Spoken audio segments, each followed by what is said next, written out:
গণতন্ত্রের জন্য যে শর্তগুলি অপরিহার্য সেই শর্তের চর্চা অব্যাহত রাখার প্রচেষ্টা এবং অঙ্গীকার এবারের নির্বাচন, জাতীয় সংসদ নির্বাচন যেটি ইতিমধ্যে অনুষ্ঠিত হয়েছে 12 ফেব্রুয়ারি, এবং পার্লামেন্টের যে প্রাণবন্ত ডিসকাশন এবং বিতর্ক অব্যাহত আছে, যেটি গণতন্ত্রের মূল শক্তি, এটাকে অব্যাহত রাখতে হবে। যারা দীর্ঘ 1600 বছরে ফ্যাসিবাদ বিরোধী সংগ্রামে অংশগ্রহণ করেছেন, নিপীড়ন নির্যাতন সহ্য করেছেন, অনেকের সন্তান অদৃশ্য হয়ে গেছে, এখনো পাওয়া যায়নি, অনেকে বিচার বহির্ভূত হত্যার শিকার হয়েছেন, এক ভয়ঙ্কর পরিস্থিতির বিরুদ্ধে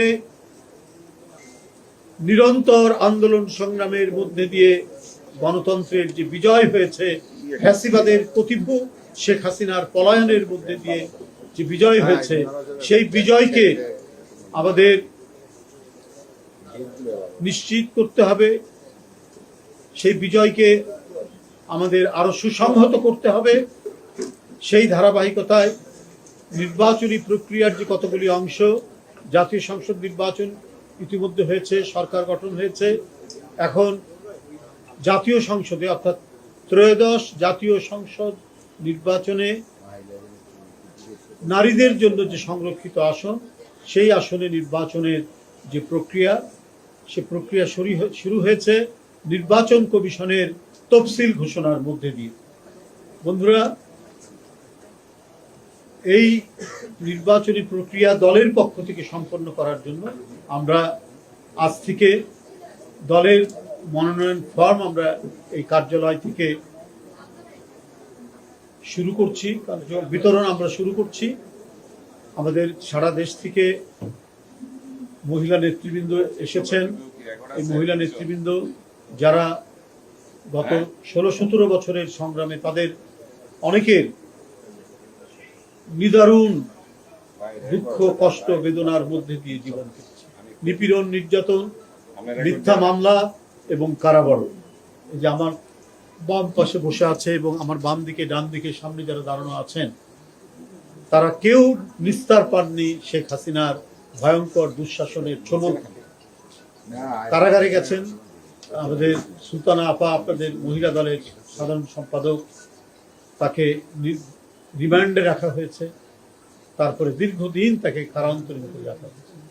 এইভাবে প্রত্যেকেই কম বেশি নিপীড়িত, নির্যাতিত হয়েছে। সুতরাং আপনাদের যে প্রত্যাশা, সেই প্রত্যাশা থাকবেই। আপনারা দলের মনোনয়ন ফর্ম সংগ্রহ করতে এসেছেন, আপনাদের প্রাণের একটি আপত্তি আছে, সবাই স্বতঃস্ফূর্তভাবে এটা নিয়ে যাবেন এবং দলের যে পার্লামেন্টারি বোর্ড, সেই বোর্ড সিদ্ধান্ত নেবেন সব কিছু বিবেচনা করেই।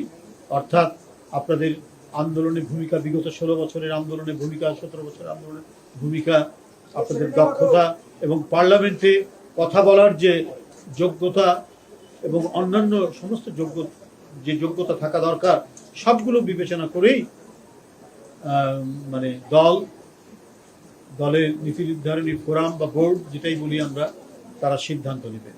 এবং এই যে সিদ্ধান্ত নেবেন, সেই সিদ্ধান্তটা আবার সবাইকে মান্য করতে হবে। এটা আমি পেলাম না, ও পেল বলে এক ধরনের মানে পরিবেশ তৈরি করা, বিশ্রী পরিবেশ তৈরি করা, এইটা করা যাবে না। কারণ আপনারা এই দলের জন্য অনেক দুঃখ কষ্ট সহ্য করেছেন, অনেক বেদনা আপনাদেরকে পোহাতে হয়েছে। সুতরাং দলীয় সিদ্ধান্ত আপনারা সবাই মান্য করবেন, এটা আমার দৃঢ় বিশ্বাস।